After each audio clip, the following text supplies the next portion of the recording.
Oke, siap. Ada 4 rumpun teori.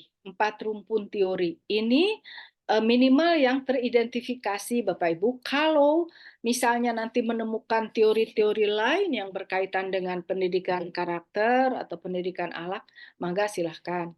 Nah, yang 4 rumpun ini, kenapa saya sebut rumpun? Karena dari masing-masing teori ini itu ada beberapa ahli gitu ya, ada beberapa. Jadi misalnya satu rumpun moral development itu nanti ahlinya ada 3 yang saya identifikasi. Kemudian cognitive development juga begitu, sosial dan seterusnya. Jadi masing-masing ada, makanya kemudian saya sebut rumpun karena masing-masing ada ahli yang membedah tentang karakter ini dari sudut pandangnya masing-masing sehingga teorinya menjadi kaya. Nah, rumpun yang pertama, landasan teori pendidikan karakter itu dari moral development. Jadi moral development theory atau teori perkembangan moral. Nah, teori ini menyatakan bahwa kalau jadi perkembangan moral seseorang ketika misalnya seseorang diukur apakah karakternya baik atau tidak, itu dilihat dari seberapa baik atau seberapa sehat perkembangan perkembangan moralnya begitu ya, perkembangan moralnya. Jadi ini makanya saya kelompokkan di kelompok moral development. Apa namanya, pakarnya atau scholar-nya yang saya identifikasi itu ada 3 ya, ada Demen, ada Licona, ada Berkowitz, nanti akan saya uraikan. Pada pertemuan kali ini, itu saya membahas sebagai salah satu contoh saja adalah landasan teori tentang moral development. Nah, yang lainnya, karena pasti kan tidak akan keburu dalam satu kali pertemuan. Itu ada cognitive development. Nah, cognitive development ini di situ kan ada tokohnya, ada Carl Roger dan lain-lain ya. Nanti juga ada bahannya di saya, nanti saya bisa share. Nah, cognitive development ini menyatakan bahwa seseorang untuk mengukur karakter seseorang itu seberapa berkembangnya dari aspek kognitif. Jadi aspek knowing-nya, dimulai dari aspek knowing-nya, kira-kira begitu. Di cognitive development itu ada 6 tahapan, nanti akan bisa dipelajari atau nanti akan kita jelaskan kalau waktunya masih panjang. Kemudian yang kelompok lain itu menyatakan bahwa ya seseorang yang karakternya baik itu dia memiliki perkembangan sosial yang baik begitu. Nah, makanya ada teori social development theory. Jadi kelompok yang pertama moral development theory, yang kedua cognitive development theory, yang ketiga social development theory, dan yang berikutnya adalah spiritual development atau spiritual development itu lebih kepada agama ya, core values-nya, core ethical values-nya adalah agama. Ini tidak bersifat hierarki, artinya mana yang lebih bagus atau mana yang tidak lebih bagus begitu. Jadi penyebutan ini random saja. Jadi apakah moral development itu lebih bagus dari spiritual development atau sebaliknya? Tidak. Jadi hanya ini random aja ininya, menempatkannya ya. Karena masing-masing memiliki sudut pandang yang berbeda tetapi beririsan. Nah, ini yang menariknya ya. Beririsan walaupun sudut pandang yang diambilnya berbeda. Kemarin ada yang nanya begini, apa sih bedanya? Atau sebelum ke situ pengertian ya. Tadi kan grup ini juga akan membahas tentang pengertian. Jadi kira-kira nanti secara jelasnya dibahas oleh Pak siapa tadi yang sudah menyiapkan, yang sudah ngirim ke saya tentang pengertian dan semuanya. Tapi kira-kira begini, ya. Saya, Prof. Oh iya ya, oh iya ya, Pak Suhendri. Nanti lebih detailnya Pak Suhendri. Tapi sederhananya begini. Eh, saya mengambil dari Al-Ghazali ya tentang karakter ini. Jadi Karakter adalah perilaku yang spontan yang dilakukan, yang ketika dilakukan itu tidak butuh lagi pertimbangan kognitif begitu. Tidak dibutuhkan lagi perkembangan yang rumit begitu. Pokoknya perilaku spontan saja gitu. Nah, misalnya ketika saya jalan, saya menemukan pecahan beling gitu ya, pecahan kaca. Ketika saya menemukan pecahan kaca, maka spontan saya ambil pecahan kaca itu dan kemudian saya amankan di tempat yang aman yang kira-kira orang tidak akan terluka gitu. Gak ada pertimbangan apa gitu. Nah, itu karakter. Baliknya misalnya ketika saya berjalan dan menemukan pecahan beling, kemudian saya masih berpikir gitu kan, ini ambil, jangan, begitu kan? Kalau saya ambil, ini butuh berapa waktu untuk saya ambil, disimpan di tempat ini, terus kemudian nanti gimana disimpannya ini di mana pecahan beling gitu. Yang penting saya tidak terluka dan orang lain ya terserah begitu ya. Wah, pertimbangan lah. Nah, itu belum jadi karakter atau bukan karakter begitu ya. Jadi kalau kita melakukan sesuatu yang baik itu masih banyak pertimbangannya berarti belum menjadi karakter baik begitu ya.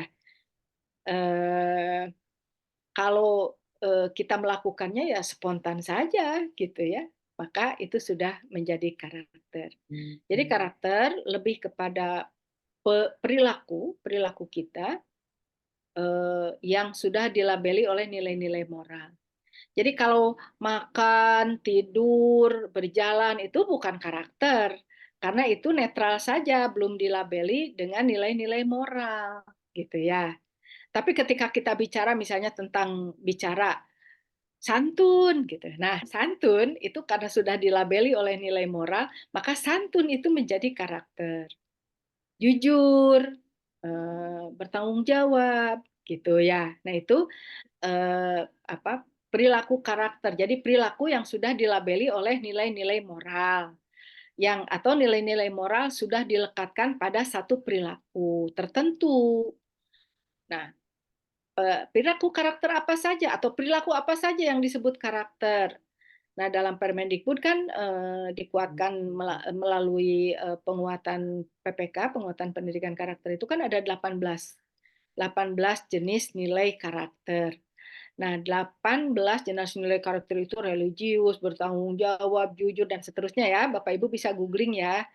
Nah, itu adalah nilai nilai-nilai moral yang sudah dilekatkan pada perilaku tertentu tadi. Itu seperti tadi religius, jujur dan seterusnya. Dari mana sih gitu ya lahirnya 18 jenis nilai karakter? Nah, di Indonesia itu 18 jenis karakter itu diekstrak dari 4 sumber nilai. Jadi sumber nilainya ada 4 ya dalam pendidikan karakter. Nah, 4 sumber nilai inilah menjadi 18 jenis nilai karakter. Yang 4 itu adalah pertama nilai-nilai agama kalau di Indonesia tuh ya. Nilai-nilai agama, nilai budaya, nilai Pancasila. Pancasila itu citizenship-nya ya. Kemudian nilai-nilai tujuan pendidikan nasional. Nah, dalam tujuan pendidikan nasional itu ada nilai-nilai humanisme gitu atau terkandung nilai-nilai humanisme. Jadi kalau sumber nilainya itu pertama tadi agama, nilai budaya, falsafah negara itu yang membedakan orang Indonesia dengan orang luar Indonesia misalnya karena kita punya Pancasila. Kemudian yang keempat adalah nilai-nilai humanisme atau nilai-nilai humanisme yang terkandung dalam tujuan pendidikan nasional.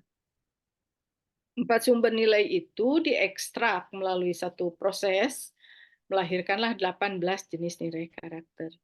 Boleh berbeda kok Bapak Ibu, kalau Bapak Ibu menemukan referensi, oh ternyata nilai-nilai karakter itu banyak ya, boleh silahkan. Yang jelas, yang penting ada sumber referensinya. Misalnya, Ratna Megawangi itu ada 21 itu jenis nilai karakter. Kemudian kalau saya sendiri, saya hanya merumuskan 6. Tetapi itu 6 itu saya menyebutnya sebagai core ethical values atau sumber nilai inti. misalnya saya merumuskan nilai inti itu keimanan, tapi dari satu nilai keimanan itu bisa lahir turunan-turunan jenis nilai karakter yang lain yang banyak gitu ya. Kemudian keimanan, kejujuran, courage ya, keberanian dan seterusnya. Yang tidak ada pada kita itu sekarang itu nilai keberanian, courage, syaja'ah ya kalau dalam Islam itu. Itu kenapa tidak masuk juga sih di 18 jenis nilai karakter kayaknya nanti coba saya cek lagi. Perasaan nggak ada itu courage itu. Tapi kalau di barat itu ada courage itu ya, keberanian, syaja'ah ya. Nah, saya memasukkan itu karena memang itu menjadi penting untuk orang memiliki optimisme yang kuat ke depan. Oke, nah itu tentang karakter ya, pengertian karakter tadi. Apa bedanya pendidikan karakter dengan pendidikan akhlak? Salah satu ada 3. Salah satunya, nanti nyicil jawabannya. Salah satunya adalah pengambilan sumbernya atau penyumberannya ya. Pengambilan referensinya. Jadi kalau pendidikan karakter itu memang pengambilan sumbernya dari Western scholar, dari para ahli Barat yang memang mereka sudah merumuskan itu, begitu ya. Jadi yang saya tampilkan nanti dari 3 itu moral, kognitif, sosial itu pengambilan referensinya dari Barat gitu. Nah itu. Nah, kalau pendidikan akhlak itu pengambilan sumbernya ya dari Islam. Nah, itu yang nomor 4 itu. Jadi spiritual development atau religious development gitu.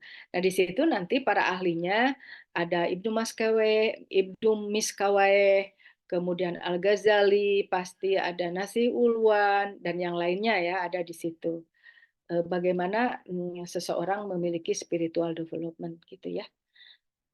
Oke, nah itu tentang secara singkat pengertian karakter. Bapak Ibu masih bersama saya? Masih, Soalnya Prof. Masih, Prof. saya Masih, Prof. Masih, Prof. masih soalnya begini, kalau lagi puasa begini ya, apalagi ini bahasannya agak berat, terus kemudian dari pagi kuliah, nah, yang ngomong terus yang di situnya nundutan atuh. Khusyuk, Prof. Insyaallah, Bu. Insyaallah. Tapi nggak apa-apa sih nundutan juga kan kalau lagi puasa mah ibadah ya gitu. Nah, nanti jangan sampai lewat ininya karena ini apa namanya kerangka theoretical framework ini penting untuk bagaimana kita memahami. Jadi saya berangkat awalnya dari sini karena nanti suka sering banyak yang mempertanyakan begini. Kenapa sih sangat barat oriented? Kenapa sih tidak Islam oriented? Kenapa kita sudah punya pendidikan akhlak dari kemarin-kemarin? Kenapa sekarang ada ini dan seterusnya begitu ya. Jadi itu perbedaan yang pertama ya. Nanti ingatkan yang perbedaan 2 lagi ya. Nanti ada yang nanya baru saya jawab. Itu baru satu lagi karena berkaitan dengan teori, berkaitan dengan teori. Nah, jadi kita mulai dengan moral development teori. Jadi siapa sih yang disebut orang yang memiliki karakter yang baik? Nah, saya di kelompok ini saya mengambil 3 ya, 3 ahli. Satu Demon, bukunya Bringing in a New Era in Character Education. Ini setiap. Nah, kenapa referensinya merujuk ke sana? Karena mereka-mereka ini adalah orang-orang yang sudah mempublish dan teorinya sudah direkognisi serta kemudian menjadi sumber referensi begitu ya. Kemarin saya cerita tentang bedanya teori dengan konsep. Nah, si Demon yang pertama, Demon itu kata Demon begini, seseorang yang ciri dari orang yang memiliki karakter itu adalah orang yang moral development-nya baik atau perkembangan moralnya baik begitu. Perkembangan moralnya sehat. Apa indikatornya? Ada 6. Indikator yang pertama, dia memiliki yang disebut dengan orientasi evaluatif. Jadi kata si Demen, kalau seseorang bisa membedakan baik buruk dan kemudian mengatur yang baik, artinya dia tahu harus di-rule oleh nilai-nilai baik, maka itu dia maka itu indikator moral development-nya sehat gitu ya. Tapi ini paling paling bawah sebetulnya. Karena kalau yang Demon ini sifat teorinya itu hierarki ya Bapak Ibu ya, hierarki itu berjenjang begitu, berjenjang. Jadi dari yang bawah kemudian terus ke atas ke atas. Nah, dia menempatkan orientasi evaluatif itu paling bawah, paling dasar. Jadi minimal ya orang teh bisa membedakan baik buruk, nah itu berarti moral development-nya baik gitu lah kira-kira. Tapi walaupun ini baik ya kalau saya cermati gitu, kan mestinya ini yang paling dasar orang bisa membedakan baik buruk gitu ya. Kemudian dia memutuskan bahwa hidupnya dirule oleh nilai-nilai baik. Kan sederhana sebetulnya. Tapi kenapa orang tidak bisa membedakan baik dan buruk ya sekarang ya? Kemudian dia tidak bisa menjadikan nilai kebaikan itu merule dirinya, mengatur dirinya gitu, menggait dirinya. Ya paling rendah padahal ini kata si Damon itu tahapan paling bawah gitu. Ya. Tapi sebetulnya ya di Indonesia teh kumaha tuh ya baik dan buruk teh jadi campur aduk begitu Pak Baliut sehingga orang tidak bisa lagi membedakan ini mana yang hak saya, mana yang hak orang lain begitu ya. Main embat aja. Jadi nggak jelas sistem sosialnya jadi nggak jelas. Jadi kata Demon ini gitu indikatornya yang pertama. Yang kedua rasa kewajiban terhadap standar sosial kolektif. Nah, nanti baru setelah dia merasa dia bisa membedakan baik buruk, baru ada rasa sosial kolektif. Jadi, oh kalau begitu kan saya tidak bisa ugal-ugalan di jalan karena di situ ada nilai-nilai sosial kolektif, ada tanggung jawab di situ gitu ya. Rasa kewajiban, kemudian rasa tanggung jawab dan seterusnya ya. Kemudian yang keempatnya perhatian, komitmen, itu bisa dibaca lah. Yang menarik dari si Demon ini yang tertingginya Bapak Ibu, tahapan kata dia ini kalau tadi yang terendah ya, apa namanya bisa membedakan eh, evaluatif tadi itu, yang tertingginya adalah reaksi emosi negatif. Coba kita perhatikan ya, kata si Demon ini orang yang moral development-nya sehat ketika dia memiliki reaksi emosi negatif. Jadi keadaan pikiran yang menyebabkan reaksi emosi negatif terhadap tindakan amoral. Jadi kira-kira beginilah kata si Damon. Kalau kita merasa marah terhadap tindakan amoral, misalnya ketidakadilan, kemudian ada orang yang tidak pantas secara moral dan kemudian di hati kita marah begitu, emosi kita marah. Nah, kata Demon itu yang tertinggi itu level moral development-nya, begitu ya. Padahal mah coba kita lihat Bapak Ibu ya. Kalau dalam Islam ini teh paling rendah ya. Kan kalau kita hanya marah di dalam hati, itu kan iman yang terendah ya. Iya, Eh, ada aful iman. ya apa aduh apa namanya? Eh, dalam hati, kemudian dalam lisan, kemudian dalam tindakan begitu ya. Eh, kalau dalam Islam mah. Jadi kalau kita punya nilai yang luar biasa sebetulnya, atau kalau sekedar marah mah tidak dilanjutkan dengan lisannya, tidak dilanjutkan dengan tindakannya gitu ya. Itu mah iman yang paling rendah begitu ya kalau kata kita mah. Tapi si Demon menyimpan ini tertinggi gitu. Ya, keren juga sih, maksudnya beda sudut pandang ya. Karena kalau kata dia, kalau orang kalau orang marah terhadap tindakan amoral, maka orang tidak akan melakukan tindakan amoral, kira-kira begitu. Kan jangankan kita melakukan, ngelihatnya orang lain melakukan aja kita marah, kan tidak mungkin kita lakukan, gitu ya. Nah, oh iya benar juga sih. Terus kalau kita misalnya ada tindakan yang amoral dan kita diam-diam baik gitu, diam-diam saja, oh berarti benar kita cuek terhadap hal-hal yang melakukan tindakan amoral dan seterusnya. Oh berarti itu tanda-tanda bahwa moral development kita tidak sehat lagi gitu ya. Eh, Apa ya, banyak sekali kan tindakan-tindakan yang amoral di masyarakat itu dan kita cuek gitu. Orang merusak lingkungan misalnya dan kita cuek saja karena itu bukan urusan kita ya. Seperti kemarin saya sampaikan. Kita biasa-biasa kok melihat melihat tindakan kriminal yang dilakukan oleh anak-anak gitu ya. Ah, itu mah bukan urusan kita. Atau minimal marah lah begitu ya gitu ya. Dalam teori ini mah ketika seseorang marah terhadap tindakan amoral maka dia tidak akan melakukan tindakan amoral gitu.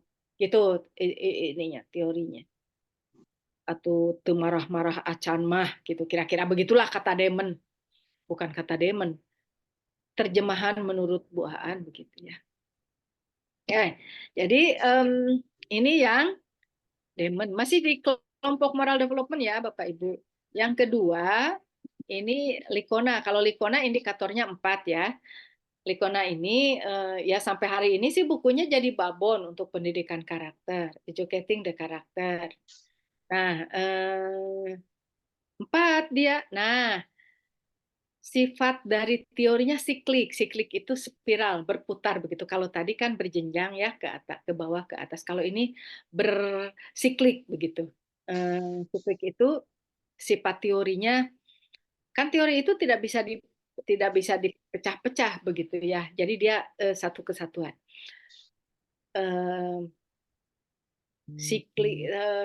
Siklik itu seperti bentuknya spiral begitu, ya.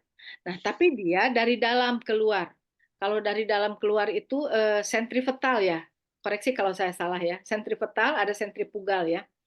Jadi dari oh di sini kalau nggak salah ada Pak Hadi ya. Pak Hadi hadir. Pak Hadi udah beberapa kali saya masuk tah tidak hadir tah Pak Hadi.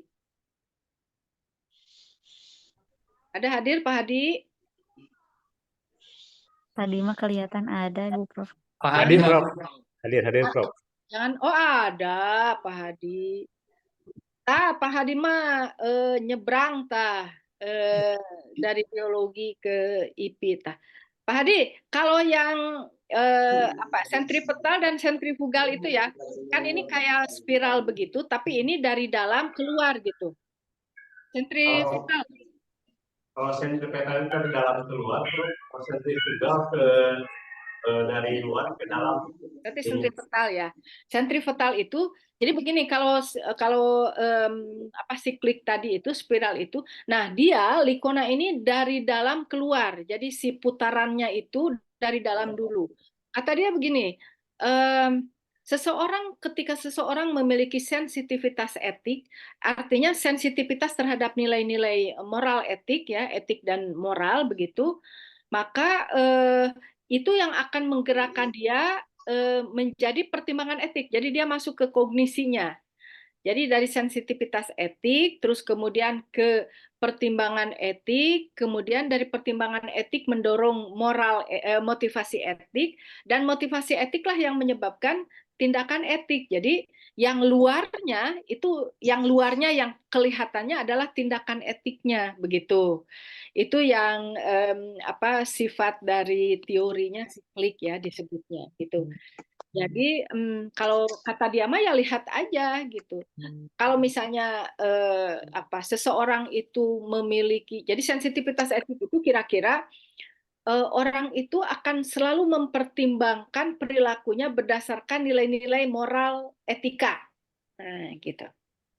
Ya bisa jadi benar sih karena orang yang tidak punya guidance hidupnya itu karena dia tidak memiliki sensitivitas etik ya. Jadi perilakunya tidak didasarkan kepada nilai-nilai etik. Oke. Nah, Yang ketiga, ini yang Berkowitz ya, The Science of Character Education. Ini masih di kelompok moral development ya, Bapak Ibu. Jadi kalau dia mah ini indikatornya. Nah, yang ini sentrifugal ya. Sentrifugal itu sifat teorinya itu dia sama siklik gitu, spiral ya. Tapi dia melihatnya indikatornya itu dari luar dulu, dari tindakannya dulu gitu. Jadi kata Berkowitz itu, kalau ingin melihat seseorang itu moral development-nya sehat, lihat aja tindakannya, perilakunya gitu ya. Jadi kalau tindakannya dia berdasarkan nilai-nilai moral, itu pasti ke sananya gitu ya, ke dalamnya itu pasti bagus gitu. Kalau dia mah begitu. Jadi dari tindakan moral kemudian akan digerakkan oleh nilai-nilai moral yang dia percayai, kemudian menjadi emosi moral ya dan seterusnya ini. Nah, menjadi identitas moral, kemudian kepribadian moral.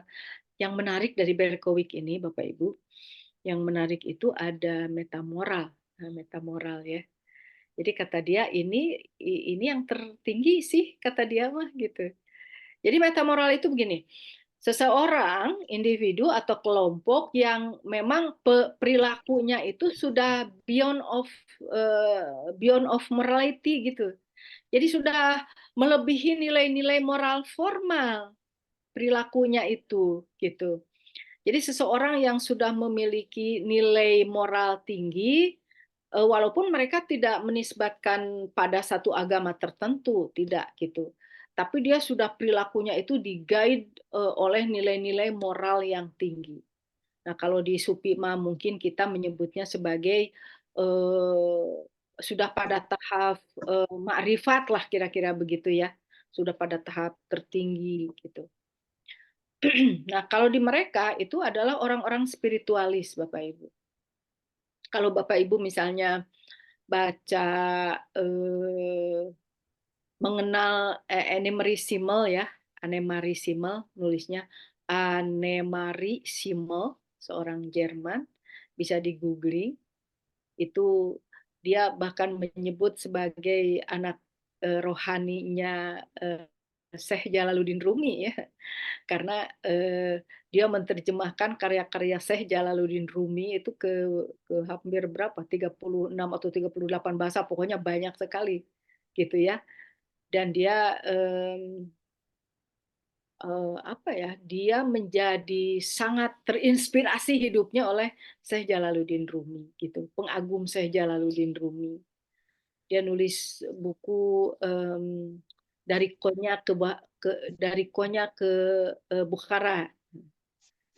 Konya itu kan tempat kelahirannya Syekh Jalaluddin Rumi ya, di Konya, di Turki, Turki bagian dekat dengan Eropa itu. Kemudian kalau Bukhara itu tempat kelahirannya Imam Bukhari ya. Eh, bukunya banyak sekali prominent ya, prominent person. Annie Marisima. Saya pernah pernah berkesempatan ikut kuliahnya. Beliau itu meninggal 83 ya. Dan itu terakhir memberi kuliah di Ciputa. Saya sudah jadi mahasiswa 83 itu. Bapak Ibu belum lahir ya, saya sudah jadi mahasiswa. 83 berkesempatan saya ikut. Kemudian juga berkesempatan ikut kuliahnya Karen Armstrong ya. Nah, Karen Armstrong itu satu kelompok metamoral di sini yang nulis History of God ya. History of God. Terus ada satu lagi orang India yang nulis buku God Without Religion. Kalau itu saya tidak pernah bersinggungan ya, hanya baca bukunya saja, ada saya punya bukunya. God Without Religion. Nah, kelompok-kelompok ini kayak Emery Simmel, Karen Armstrong gitu ya.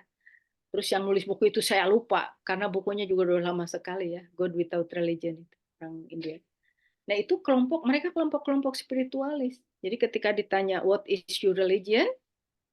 Ya mereka bilang I have no religion, I'm spiritualist. Gitu ya, rata-rata begitu. kurang apa coba Anne-Marie Simmel itu? Dia hafal Quran, dia hafal sekian ribu atau ratus hadis, ratus atau ribu lah. Saya sudah lama tidak baca bukunya lagi. Itu dia hafal hadis, dia hafal Quran begitu. Tapi saya tidak tahu ya, katanya terakhirnya jadi Muslim, tapi saya tidak tahu, tidak terkonfirmasi tentang itu. Tapi buku-buku sebelumnya itu terkonfirmasi, bukan terkonfirmasi, saya baca karya-karyanya. Jadi memang sangat-sangat spiritualis gitu. Nah ini yang dianggap oleh Berkowitz ini tipe orang, individu atau komunitas yang sudah mencapai level moral tertinggi. Nah kira-kira begitu ya. Nah ya bagi saya sih menarik aja begitu ya, karena bagaimana orang menerjemahkan kenapa sekarang misalnya kelompok-kelompok spiritualis ini menjadi tren. Jadi orang tidak perlu lagi beragama begitu, tetapi cukup berbuat baik saja.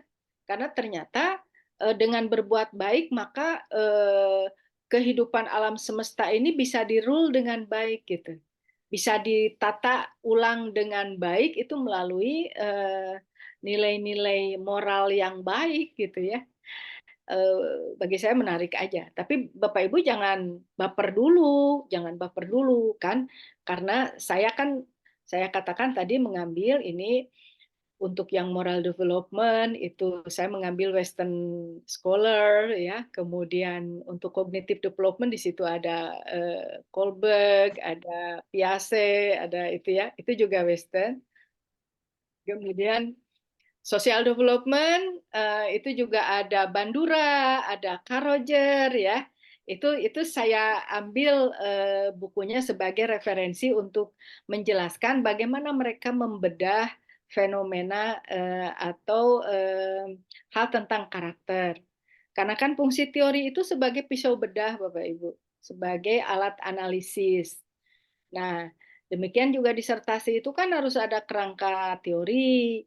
Nah, fungsi kerangka teori itu adalah pisau bedah atau alat analisis untuk membedah problem yang kita sedang bahas. Begitu, kira-kira begitu ya. Nah, baru nanti yang di spiritual development yang basis nilainya, sumber nilainya agama, nah itu di situ Muslim scholar ya. Karena di situ ada Al-Ghazali, Ibnu Miskawayh dan seterusnya. Nah, jadi Bapak Ibu nanti saya hanya memberi contoh satu aja yang ini. Jadi kerangka teori itu ini membedah ini indikatornya ini dan seterusnya. Nanti Bapak Ibu yang mau membahas tentang landasan teori lanjutkan saja. Mau membahas yang basisnya spiritual atau nilai-nilai agama boleh, mau yang sosialnya, mau yang kognitifnya, atau mau dari aspek yang berbeda, boleh, sepanjang ada referensinya.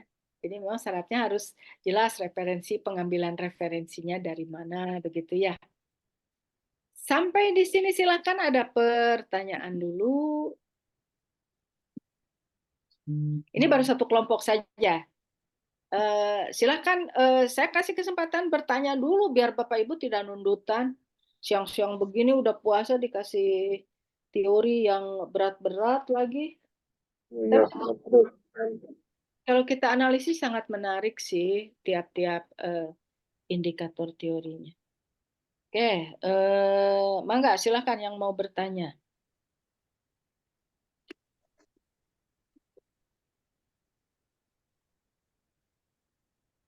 Oke, kalau tidak ada bertanya, mana? Ada yang mau bertanya? Kalau tidak lanjut lagi ya. Ntar saya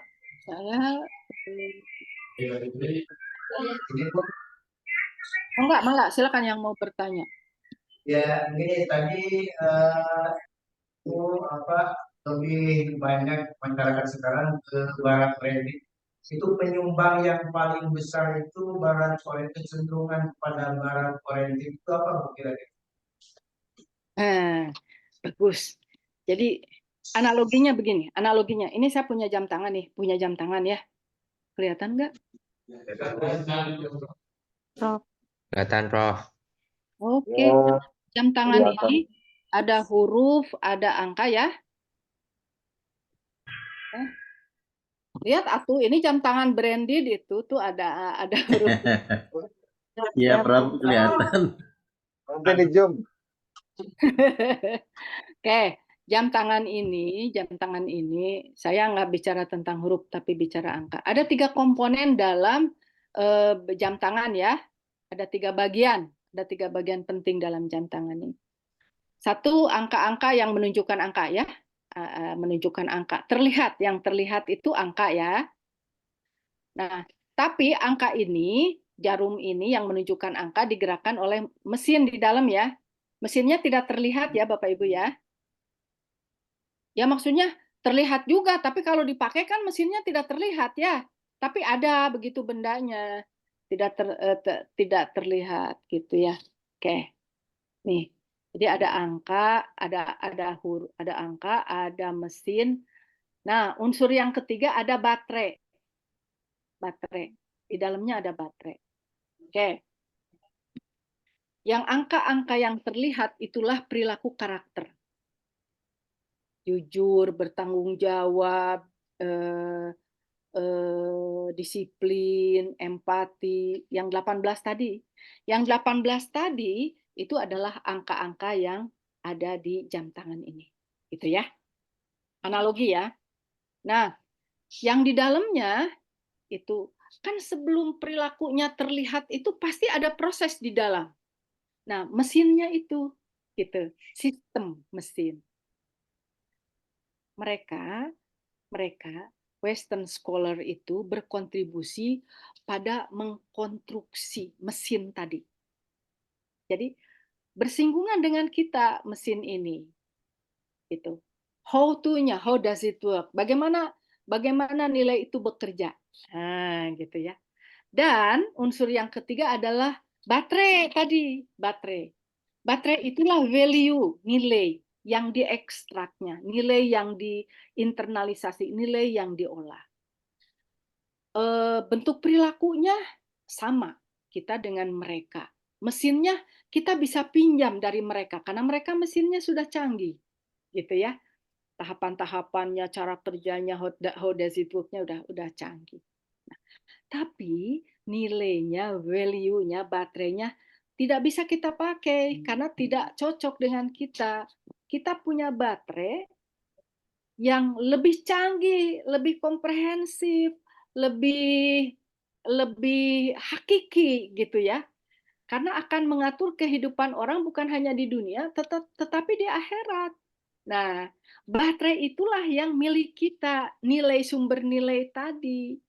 Jadi seberapa besar mereka kontribusinya pada pembentukan sistem tadi untuk menginternalisasi nilai itu, walaupun nilainya berbeda dengan mereka, nilai kita itu bisa dikonstruk dengan mesin yang sudah mereka siapkan, kemudian bisa mewujud dalam bentuk perilaku.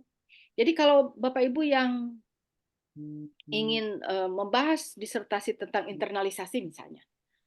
Nah, internalisasi model Likona. Kan kata Likona itu knowing the good, feeling the good, kemudian doing the good.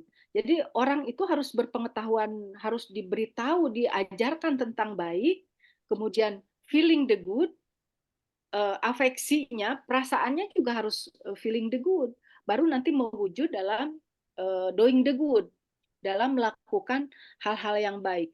Nah, untuk knowing the good dan feeling the good sampai doing the good, mereka udah punya sistemnya. Hanya saja memang nilainya yang sumber penggeraknya itu beda. Misalnya pertemuan kemarin saya cerita orang Australia itu ke kampus kan cuma pakai hot pen dan bra gitu. Ini tidak Indonesia banget kan gitu.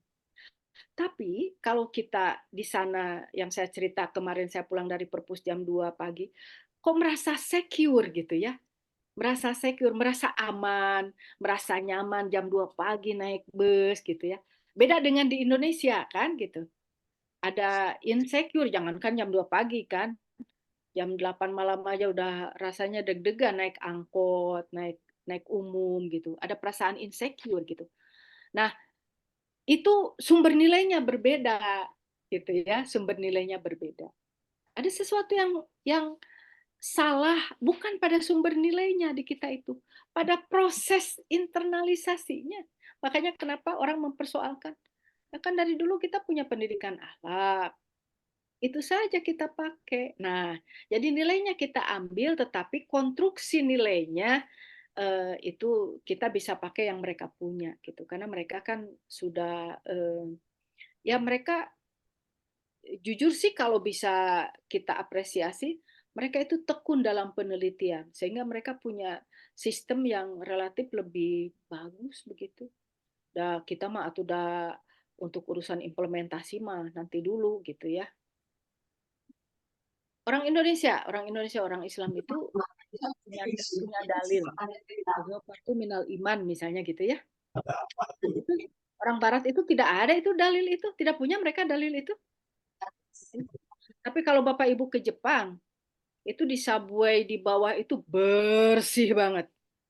Biasanya kalau orang kantor pulang kemalaman dan misalnya keretanya sudah habis, mereka tidur di stasiun subway itu bersih kok, bersih banget gitu. Misalnya ada pernah kita naik kereta, saya pernah ke sana, saya pernah di Jepang. Jadi kita dari Tokyo mau ke Hiroshima naik kereta Shinkansen ya. Teman saya itu ketinggalan koper, kan kita 3 hari di Hiroshima, ketinggalan koper. Tapi untungnya si label hotel itu ditempelin di situ gitu. Wah, stres kita kan, bagaimana ini baju nggak ada segala macam gitu ya teman saya itu. Tapi begitu kita balik lagi ke Tokyo ke hotel yang sama, itu udah ada di hotel itu koper tuh, itu di Jepang. Nah, kenapa mereka jujur gitu? Mereka tidak beragama kok. Coba tanya orang Jepang. Nah, mereka tidak punya agama. Itu Taoisme. Mereka rule-nya itu. Nah, itu bukan agama lah gitu ya. Walaupun mereka menyebutnya itu agama. Agama ardi lah gitu ya. Mungkin kalau dianggap Taoisme itu sebagai agama. Tapi kenapa mereka punya nilainya begitu bagus terinternalisasi? Nah, gitu ya. Nah, itu. Jadi nilainya mah beda dengan kita dan harus beda. Kita punya nilai yang sangat komprehensif. Kenapa di Jepang banyak bunuh diri? Korea banyak bunuh diri, gitu ya? Kontroversi kan? Sebetulnya tidak. Karena sumber nilainya berbeda. Di Jepang orang bunuh diri itu kehormatan loh. Kalau mereka berbuat salah, mengembalikan marwah itu dengan harakiri, dengan bunuh diri. Itu nilai yang mereka anut. Nah, di kita kan tidak begitu ya. Jadi sumber nilainya ini yang berbeda.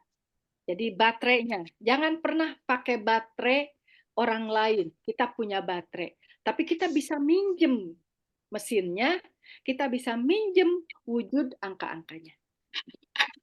Barangkali mungkin itu yang lebih sederhana analoginya.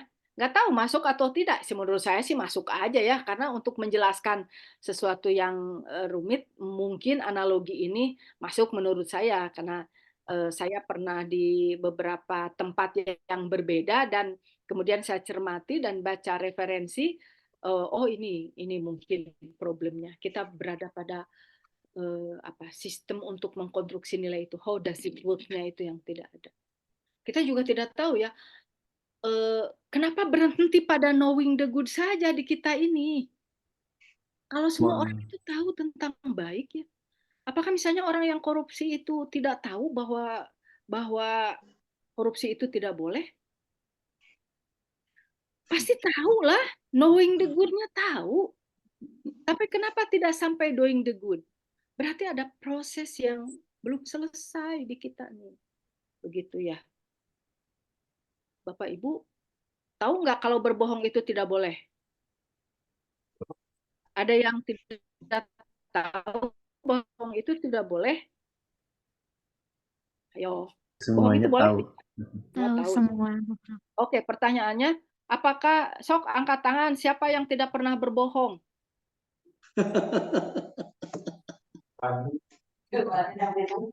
Sok jujur lah. Malaikat Bu. Aku angkat tangan juga Sama. Ya kan? Tahu Nggak ada ya Bu ya. bohong itu tidak boleh, bohong itu dosa, bohong itu pokoknya tidak boleh lah. Tapi kalau ditanya jujur, adakah yang tidak pernah berbohong? Nggak ada ya. Sama saya juga pernah berbohong, kan? Tapi ada bohong yang dibolehkan, kan? Nah, itu. Apa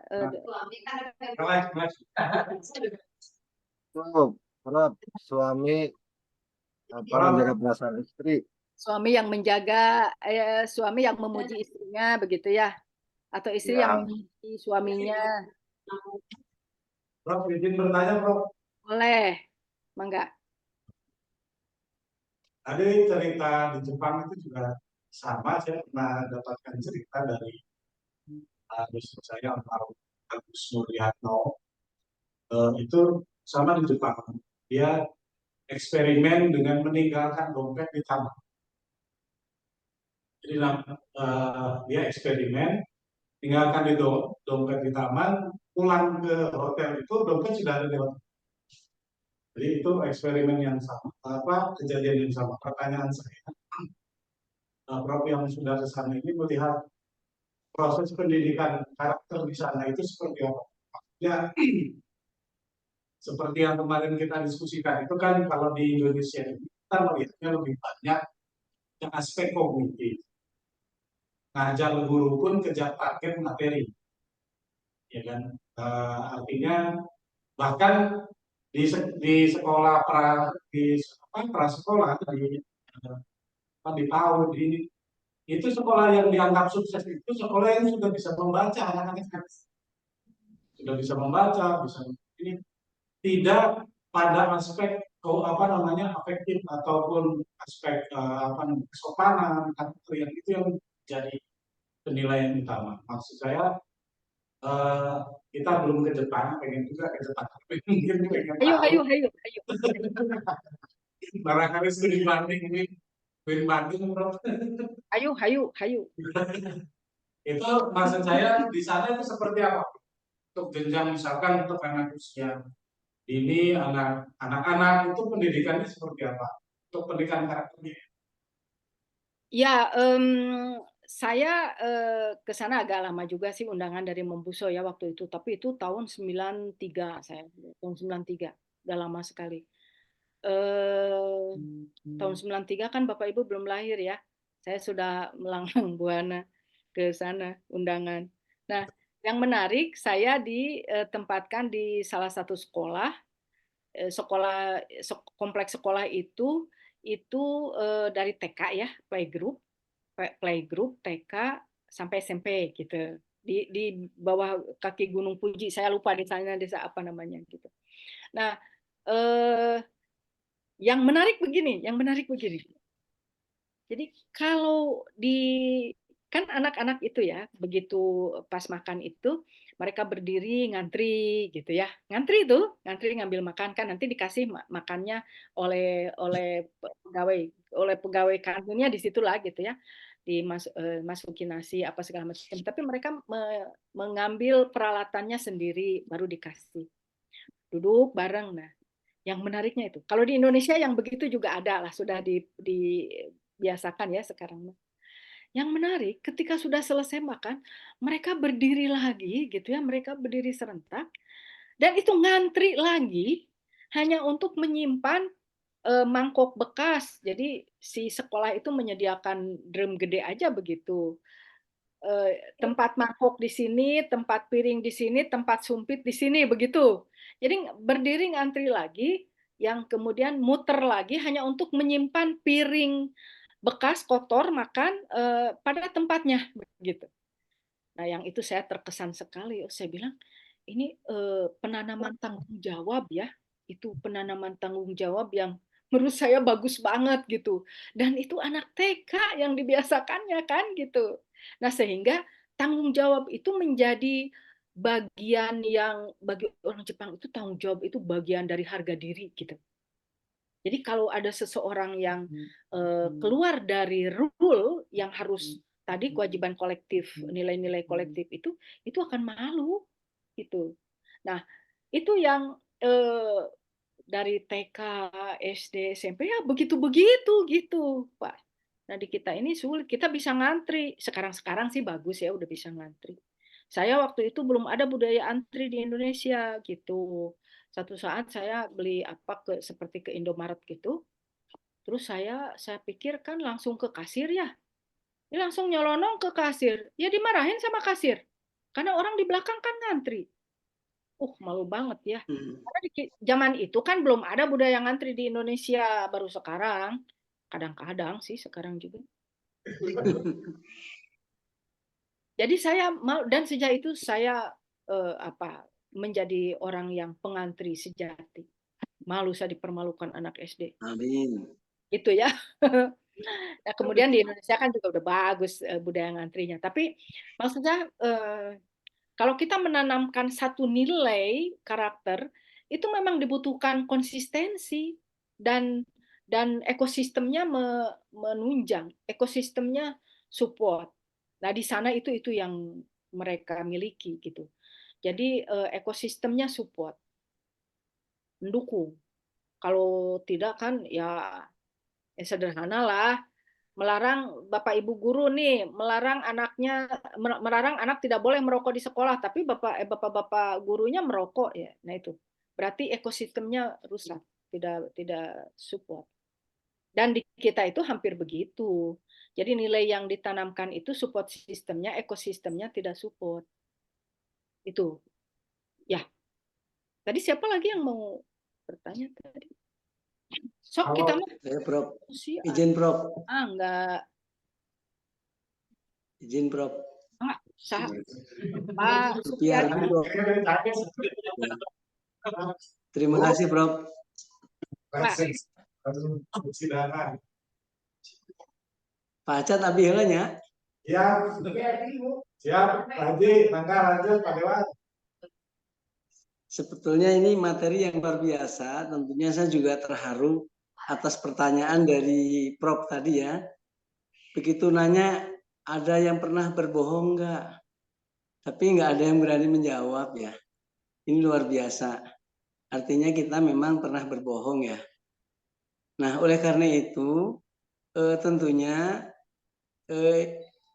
kita punya beberapa ahli ya di bidang pedagogik dan juga beberapa metodologi yang digunakan, bahkan Al-Quran sebagai pemandu wahyu ilahi, pemandu berbagai aspek disiplin ilmu ya. Nah, oleh karena itu lalu strategi apa ya yang harus digunakan Prof?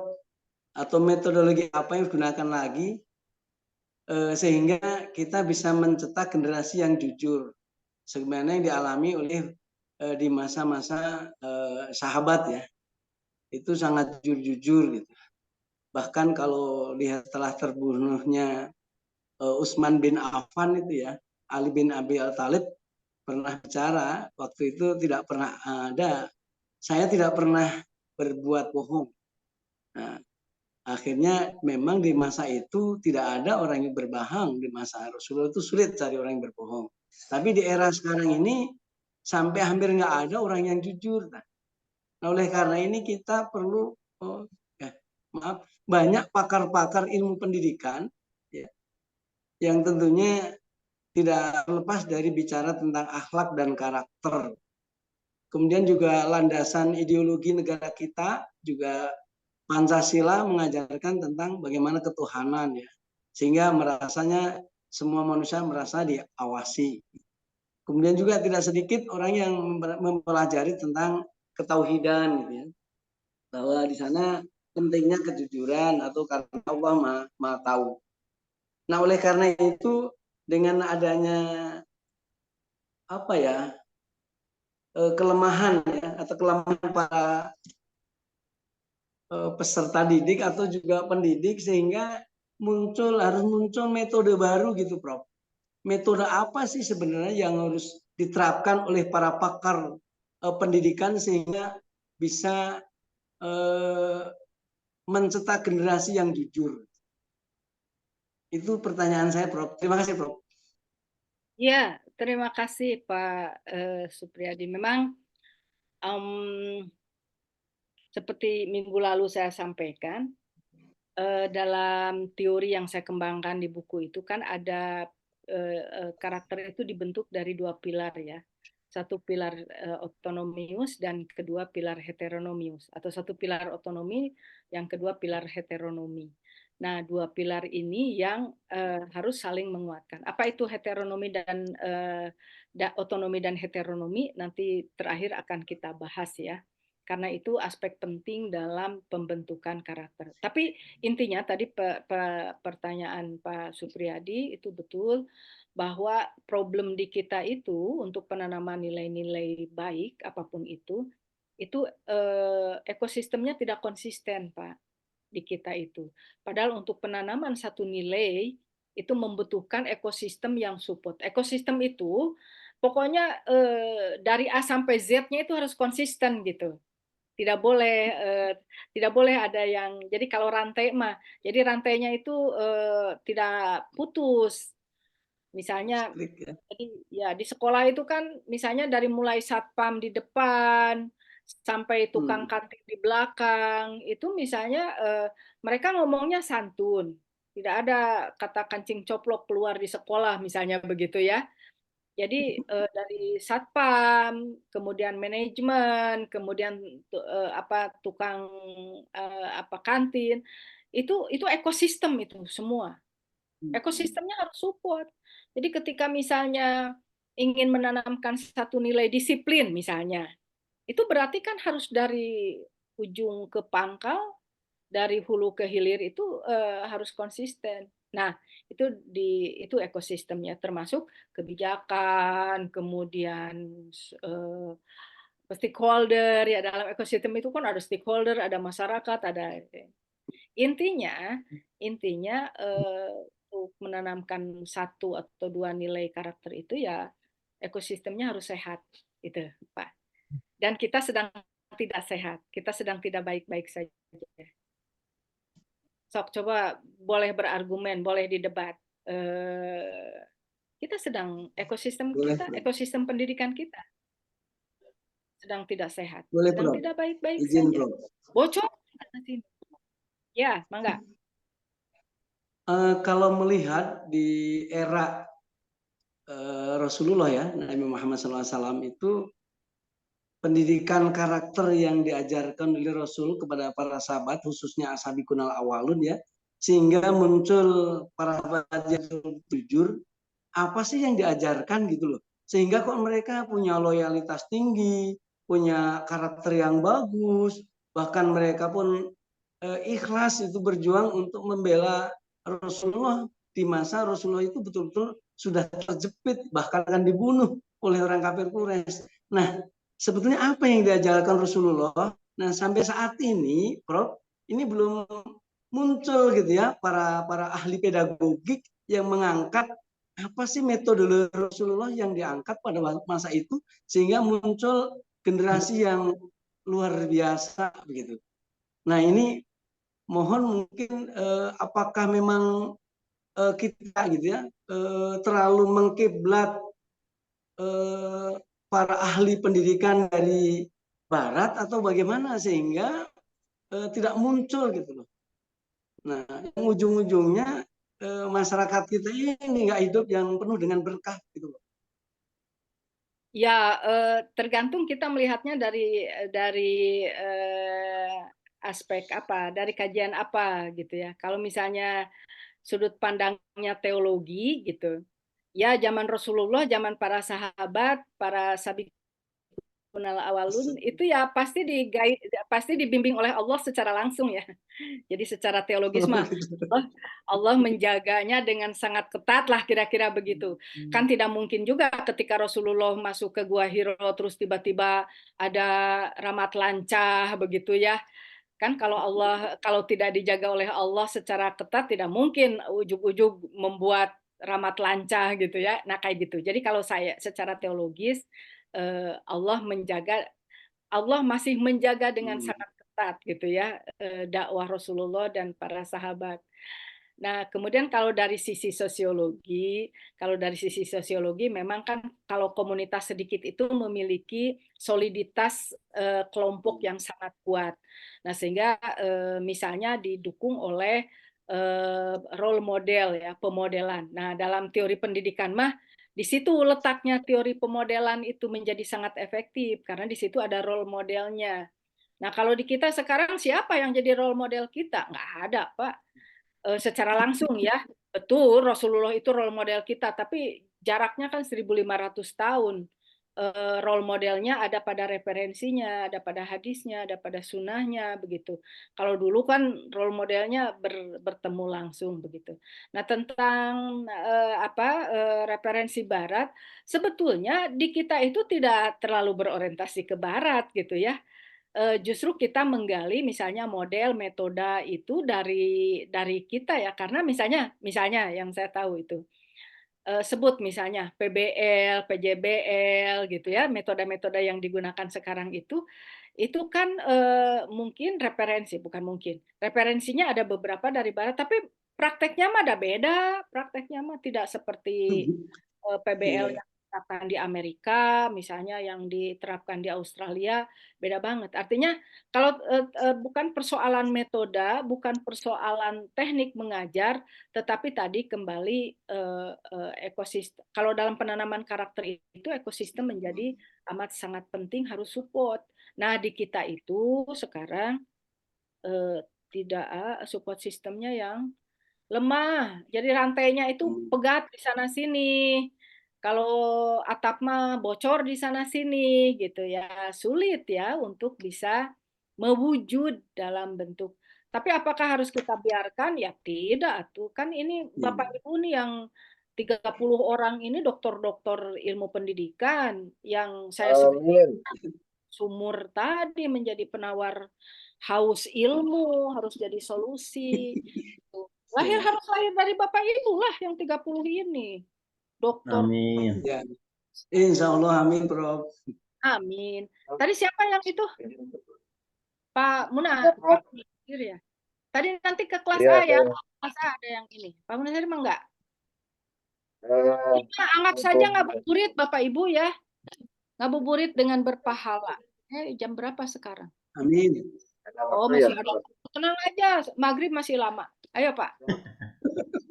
Kasih ini mumpung yang menjadikannya Prof pakar bidang pendidikan karakter.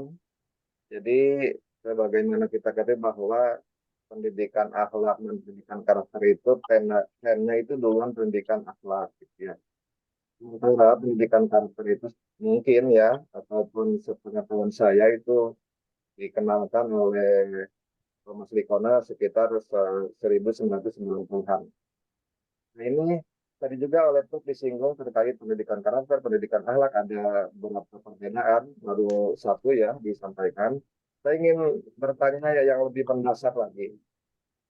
Apa itu bagaimana perbedaan antara karakter dan akhlak gitu? Apakah karakter itu yang membungkus akhlak atau akhlak yang membungkus karakter? Gitu? Karena ketika misalkan saya orangnya baik, misalkan ini ya, tahu setuju nggak nih teman-teman saya orangnya baik?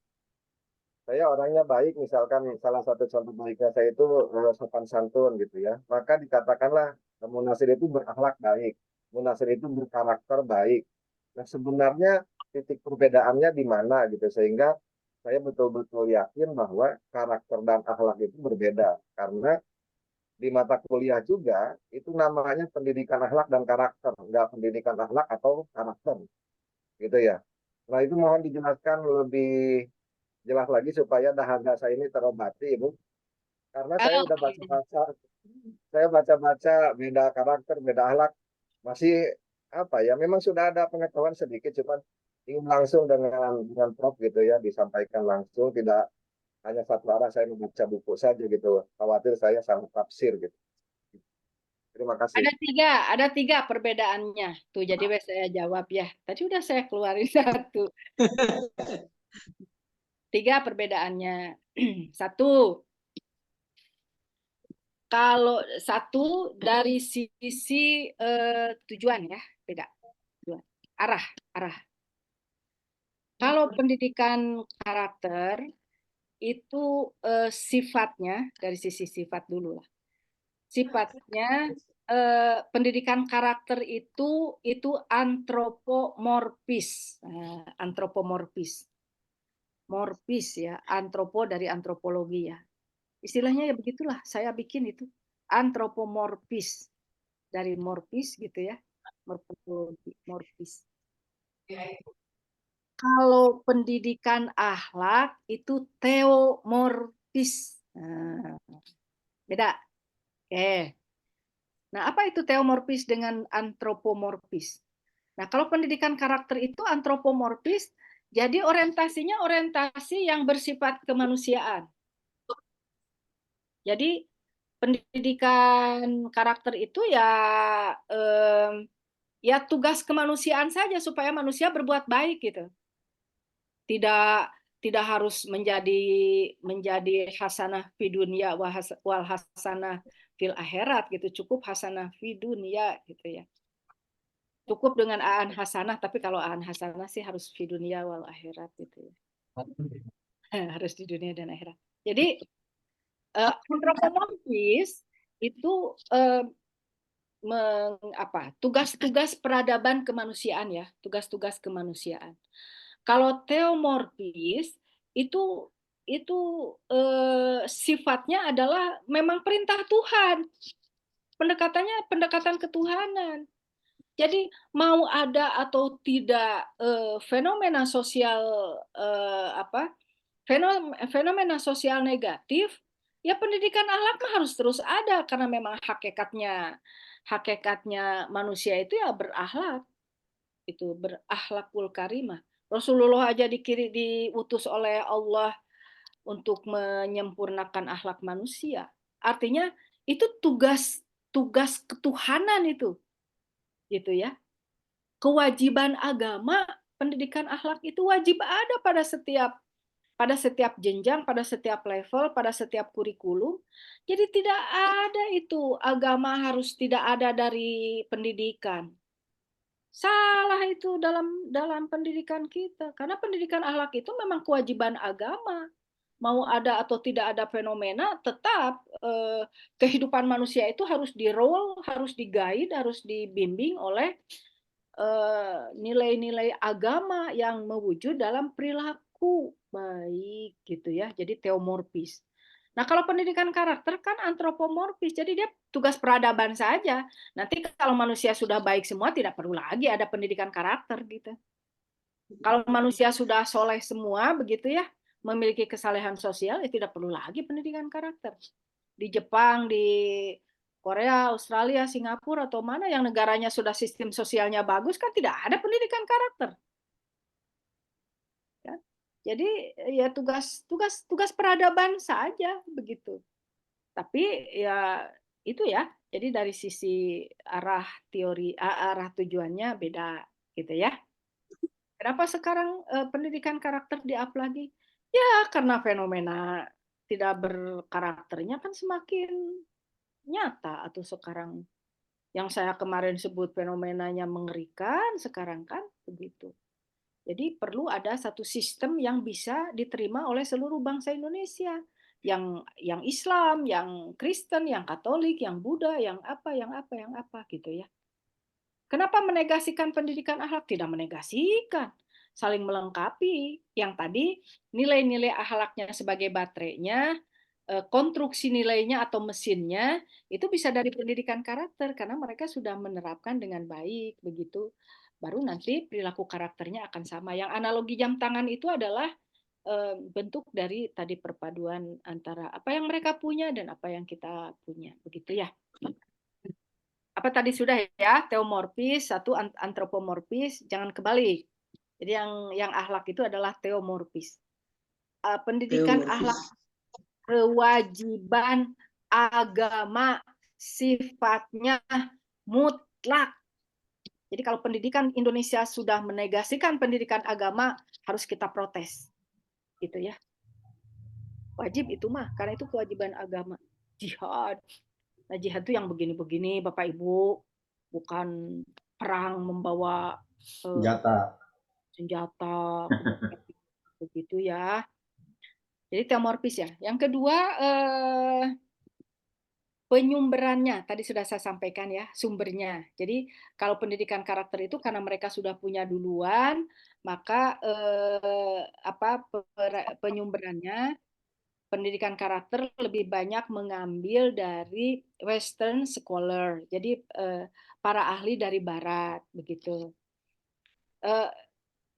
Para ahli dari Barat itu nggak sepenuhnya juga sih diadaptasi lagi di Indonesia mah. Nggak ada yang ketiplek sama dengan yang mereka punya, tidak juga. Sampai di sini yang saya tahu beberapa model, metode, segala macam itu diadaptasi ulang ya. Disesuaikan.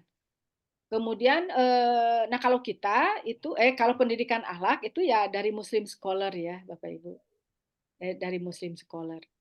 Nah, kemudian tujuannya tadi yang ketiga, tujuannya kalau pendidikan karakter ya karena tugasnya tugas peradaban, ketika peradaban sudah berjalan baik ya tidak perlu ada lagi karena dia hanya bagaimana membangun sistem tata sosial yang baik begitu, yang berdasarkan kepada nilai-nilai kebaikan itu. Jadi membangun sistem sosial yang berdasarkan nilai-nilai kebaikan. Artinya ya orientasinya di dunia saja begitu. Kan tidak diajarkan bagaimana menjadi hasanah fil akhirat kan tidak ada dalam pendidikan karakter. Bagaimana membangun itu aja 18 jenis nilai karakter untuk kehidupan di dunia yang tujuannya adalah untuk membangun sistem sosial yang teratur. Nah, kalau di pendidikan akhlak kan di dunia dan akhirat begitu. Jadi bukan hanya menciptakan anak baik di dunia, tetapi juga harus dipastikan Bapak Ibu guru itu memastikan anak didik kita juga bisa selamat di akhirat begitu. Bisa punya kehidupan yang baik di dunia dan bisa mendapatkan kehidupan yang baik di akhirat. Mana ada sih pendidikan di barat sekalipun, di mana? Di barat atau di timur, di Asia Timur atau di mana? Nggak ada pendidikan yang tujuannya untuk menghantarkan anak didik memiliki kebaikan di dunia, berketerampilan, berpengetahuan, dan lain-lainnya, serta untuk menghantarkan mereka selamat di akhirat gitu. Nggak ada loh, kecuali di Islam, kecuali pendidikan Islam ya, kecuali PI. Nah, kecuali pendidikan akhlak. Pendidikan akhlak itu harus memastikan Bapak Ibu kita itu harus memastikan anak-anak kita, siswa kita bukan hanya berketerampilan di dunia, tapi juga mereka dapat surga di akhirat. Amin. Tidak ada pendidikan lain, tidak ada agama lain yang berpikir harus anak-anak harus selamat di akhirat. Tidak ada yang memikirkan akhirat kecuali kita, kecuali pendidikan Islam, kecuali pendidikan akhlak. Jadi beda banget. Jangan dikontroversikan karena saya lebih melihatnya substantif perbedaan itu. Bayangkan beda. Nah kalau begitu kenapa tidak pendidikan akhlak? Gitu ya pertanyaannya ya tadi. Kalau akhlak lebih komprehensif. Ada yang salah dengan pendidikan akhlak ini. Bukan akhlaknya ya, pendidikan akhlak, Pak Munasir. Ada yang salah. Kenapa kita pengetahuan akhlak itu berhenti di knowing the akhlak saja? Berhenti di situ. Tidak mewujud dalam perilaku akhlak. That's the point. Gitu. Dari dulu itu ada yang salah, tapi orang tidak peduli bagaimana menginternalisasi nilai-nilai akhlak itu menjadi perilaku akhlak gitu. Coba bayangkan akhlak generasi kita hari ini. Mengerikan. Mengerikan. Dan kalau kita lihat batin kita tuh terluka kita sebagai orang tua dan guru. Begitu ya. Karena ada sesuatu yang ini. Nah, kemudian kita pelajari apa yang mereka punya, kenapa mereka menginternalisasi satu nilai aja kok berhasil gitu, seperti di Jepang tadi, menginternalisasi nilai tanggung jawab aja kok mereka berhasil kita, gitu ya. Kenapa kita yang sumber nilainya banyak dan bagus-bagus kok tidak berhasil? Satu pun, adalah satu dua lah. Kita ini kan soleh-soleh ya. Kita ini soleh secara individual, tapi belum soleh secara sosial, Bapak Ibu. Buktinya kita soleh secara individual itu, antrian haji itu bisa 30 tahun loh. Antrian haji kita itu. Saking panjangnya ya. Itu artinya kesalehan individual kita itu luar biasa orang Indonesia itu. Yang umroh tiap hari berapa sehari itu kalau saya tidak salah itu ada 11 kali penerbangan per hari every single day ya ke Mekah untuk umroh itu dari berbagai itu pesawat apa tiap hari. Artinya kesalehan sosial, kesalehan individual itu bagus sekali. Tapi kenapa tidak mewujud pada kesalehan sosial? Kesalehan sosial itu karakter. Kenapa pulang dari umroh atau pulang dari haji itu tidak membuat orang menjadi berakhlak sosial begitu? Enggak. Wah, jadi puasa teh jadi kemana-mana. Nah itu kata Demen tadi reaksi emosi negatif tuh. Melihat ketidakadilan tuh atau ketidakberesan itu reaksi emosi negatif. Tapi berarti saya masih adul iman ya, masih imannya lemah, hanya marah saja bisanya, tidak bisa melakukan apa-apa kecuali nanti saya jadi menteri pendidikan bisa melakukan sesuatu. Amin. Amin. Jangan Ayo, lupa ya Bu ya. Silakan yang Bro, lain. jangan lupa ya. Apa? Kalau jadi menteri jangan lupa. Siapa juga yang mau ngangkat saya jadi menteri, Pak? Nanti diusulkan dulu, Prof, diusulkan dulu dari DPR. Langsung proses Pak Supriyadi. Langsung proses. Saya mah jadi guru aja lah, diskusi dengan Bapak Ibu hari ini kan walaupun puasa tetap aja semangat tuh. Itu jauh lebih berkah ya, jauh lebih ini. Udah lupakan menteri. Ayo siapa lagi? Makbulan, amin. Ya, habis waktunya ya. Ya, Prof. Satu lagi siapa tadi yang raise hand? Pak Slamet ya? Pak Slamet, Bade? Udah. Kalau sudah waktunya juga sudah habis, lumayan haus juga ngomong dari jam pertama tadi, lumayan lah. Insya Allah, tapi berkah Ramadan ya. Itu kelas A itu mau offline selama Ramadan atau mau online, Bapak Ibu? Online. Kelas A, ayo ngomong dulu. Online. Online. Kenapa atuh sekarang masa kecuali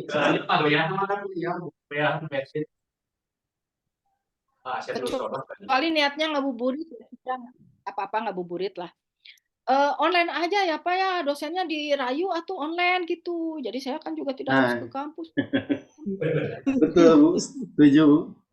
Di sini aja online ya, kita ketemu minggu depan. Silakan yang presentasi, tadi yang mau presentasi Pak Suhendri, minggu depan kita mulai Bapak Ibu dan nanti makalahnya diperbaiki kalau ada masukan-masukan kemudian dipublish. Insya Allah kita akan mendapatkan keberkahan kuliah di bulan Ramadan ini. Terima kasih Bapak Ibu, mohon maaf kalau ada yang tidak berkenan dan kita tutup bersama-sama dengan membaca hamdalah. Alhamdulillah.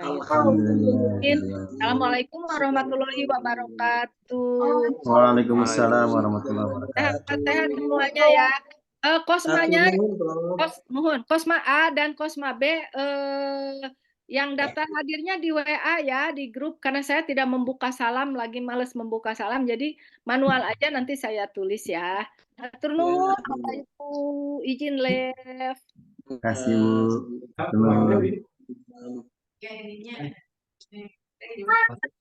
Siapa yang tadi mengantuk?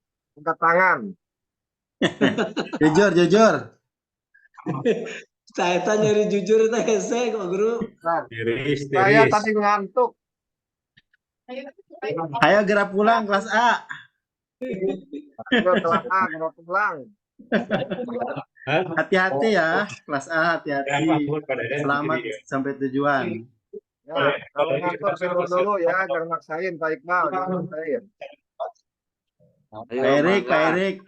Mohon sadayana. Assalamualaikum. Coba langsung Waalaikumsalam.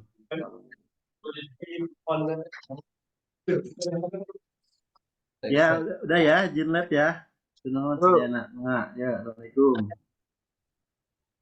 Ayo bapak-bapak, ibu-ibu, assalamualaikum. Waalaikumsalam. Izin ya, mangga. Assalamualaikum kasadayana. Yuk, masalama. Assalamualaikum. Ya, ya, izin ya, labnya. Ah, ini situ ada di mobil. Cucu lagi di bis tuh.